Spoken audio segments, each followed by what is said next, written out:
تو جب ذوالحجہ کا چاند نظر آئے تو ان ایام میں سے کچھ خاص اعمال ہیں جن کا ہمیں حدیث سے تذکرہ ملتا، جن میں سے پہلا عمل نماز ہے۔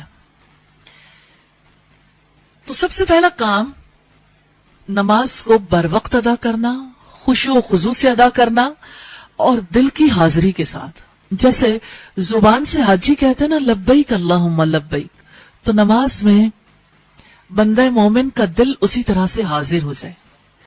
ان دنوں میں دوسرا عمل روزے ہیں۔ اعمال صالح میں روزے کی بہت زیادہ اہمیت ہے۔ ہندہ بن خالد جو نے نبی صلی اللہ علیہ وسلم کی بعض ازواج مطہرات سے روایت کرتے ہیں، رسول اللہ صلی اللہ علیہ وسلم 9 ذوالحجہ، یوم عاشورہ اور ہر مہینے کے 3 دن کے روزے رکھتے تھے۔ تو جو لوگ ذوالحجہ کے 9 روزے نہ رکھ سکیں تو وہ عرفہ کا روزہ رکھ سکتے ہیں، اور عرفہ کے روزے کے ساتھ ایک اور روزہ ملا لیں۔ یہ مسند احمد، ابو داؤد اور نسائی کی روایت ہے۔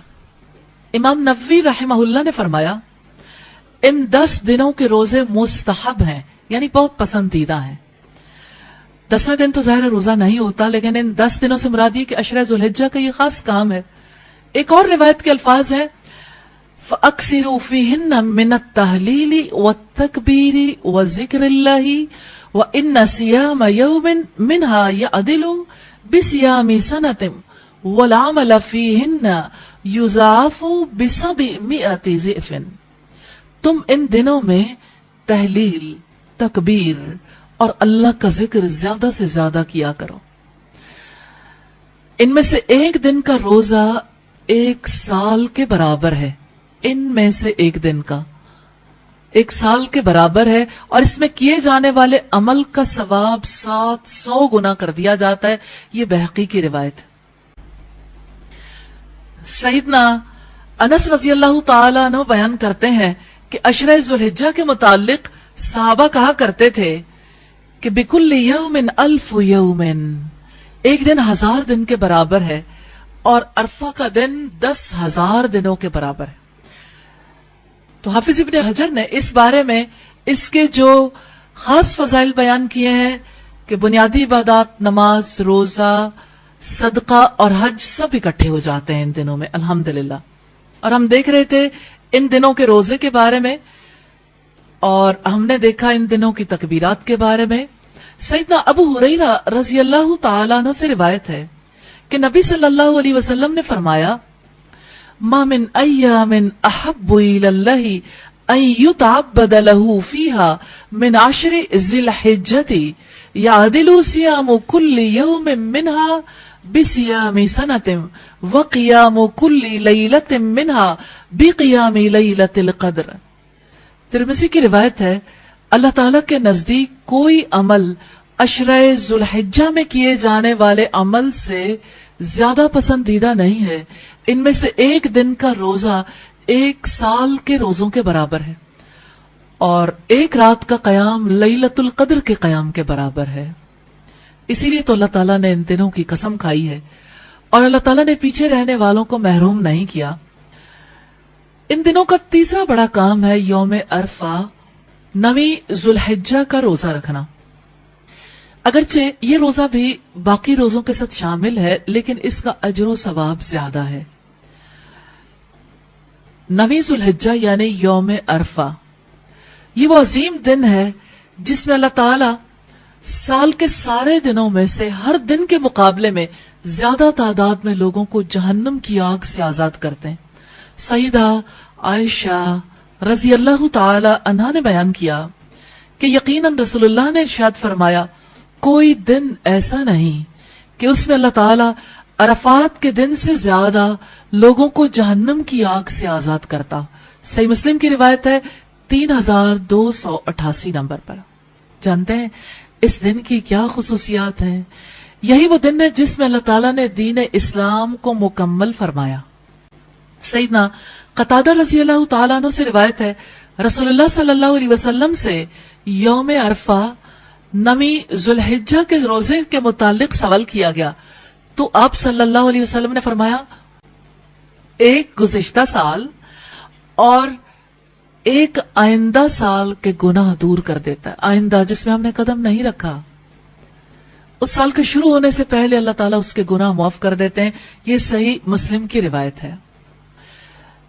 عرفات کے دن کا روزہ پیچھے رہ جانے والوں کے لیے، عرفات والوں کے لیے نہیں ہے. ایک پچھلے سال کے گناہوں کا کفارہ ہے، پچھلے سال کے گناہ معاف ہو جاتے ہیں، اور ایک آئندہ آنے والے سال کے گناہ معاف ہو جاتے ہیں. اس دن کا روزہ بڑا عظیم ہے. اتنا بڑا اجر اور اتنی بڑی خوشخبری کوئی روزہ لے کر نہیں آتا.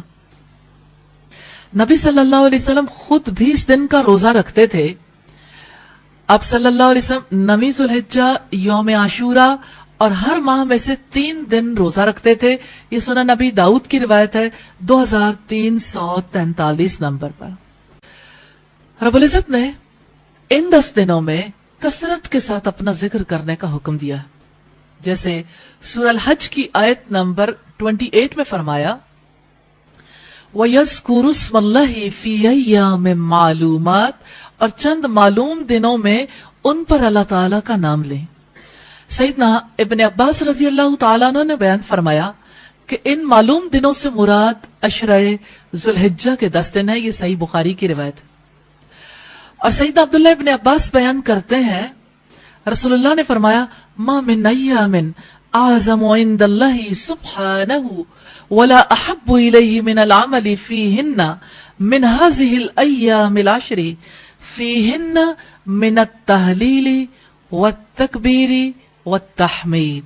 اللہ تعالیٰ کے نزدیک عشرہ ذو الحجہ میں کیے جانے والے عمل سے بڑھ کر نہ کوئی عمل افضل ہے نہ پسندیدہ.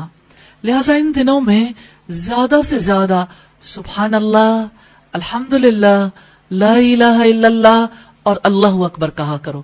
یہ طبرانی کی روایت ہے. سیدنا ابن عمر اور سیدنا ابو ہریرہ رضی اللہ تعالی عنہما ان 10 دنوں میں تکبیر کہتے ہوئے بازاروں میں نکلتے تھے، اور لوگ بھی ان دونوں کی تکبیر پر تکبیر کہتے تھے. یعنی ادھر سے تکبیر شروع ہوتی تھی، سب لوگ تکبیر پکارنا شروع کر دیتے تھے. انہوں نے یہ بھی کہا کہ سیدنا عمر منا میں اپنے خیمے میں تکبیر کہتے تھے، اور بازاروں میں بھی لوگ تکبیر کہتے، حتیٰ کہ منا تکبیروں سے گونج اٹھتا تھا. تو سلف صالحین اس بات کا بہت اہتمام کرتے تھے. امام بخاری نے بیان کیا ہے کہ ان 10 دنوں میں صحابہ کرام تکبیرات کہتے ہوئے نکلتے تھے، اور محمد بن علی نفلی نماز کے بعد تکبیر کہتے تھے. یہ صحیح بخاری کی روایت ہے. سیدنا ابن عمر نمازوں کے بعد اپنے بستر پر اپنی مجلس میں چلتے ہوئے تکبیر کہتے تھے، اور اونچی آواز سے تکبیر کہنا مستحب ہے. یہ سیدنا عمر، سیدنا ابن عمر اور سیدنا ابو ہریرہ رضی اللہ تعالیٰ عنہ کا فعل ہے. تکبیرات کے بارے میں دیکھیں گے. پہلی تکبیر ہے اللہ اکبر اللہ اکبر اللہ اکبر کبیرہ. اللہ سب سے بڑا ہے، اللہ سب سے بڑا ہے، اللہ سب سے بڑا ہے، بہت بڑا. اللہ اکبر لا الہ الا اللہ واللہ اکبر وللہ الحمد. اللہ سب سے بڑا ہے، اللہ سب سے بڑا ہے، اللہ کے سوا کوئی عبادت کے لائق نہیں، اور اللہ سب سے بڑا ہے، اور اللہ ہی کے لیے حمد ہے. یہ کتنے پاک کر دینے والے کلمات ہیں. اللہ کی تکبیر کتنی بڑی چیز ہے. اذان میں سب سے پہلے تکبیر، نماز میں سب سے پہلے تکبیر، جانور ذبح کریں تو سب سے پہلے تکبیر، بلندی کی طرف سفر کریں یا چڑھیں تو تکبیر. ہاں، یہ مسلمانوں کا سلوگن ہے. سب سے زیادہ قیمتی بات اللہ اکبر، اللہ سب سے بڑا ہے. اسی طرح سے یہ تکبیر اللہ اکبر اللہ اکبر اللہ اکبر 3 بار، اللہ سب سے بڑا ہے، اللہ سب سے بڑا ہے، اللہ سب سے بڑا ہے، لا الہ الا اللہ واللہ اکبر. اللہ کے سوا کوئی عبادت کے لائق نہیں، اللہ سب سے بڑا ہے، اللہ اکبر وللہ الحمد. اللہ سب سے بڑا ہے، اللہ سب سے بڑا ہے، اللہ سب سے بڑا ہے، اور اسی کے لیے حمد ہے. اللہ تعالیٰ سے دعا ہے ہمیں اس سنت کو اپنانے اور رواج دینے کی توفیق عطا فرمائے.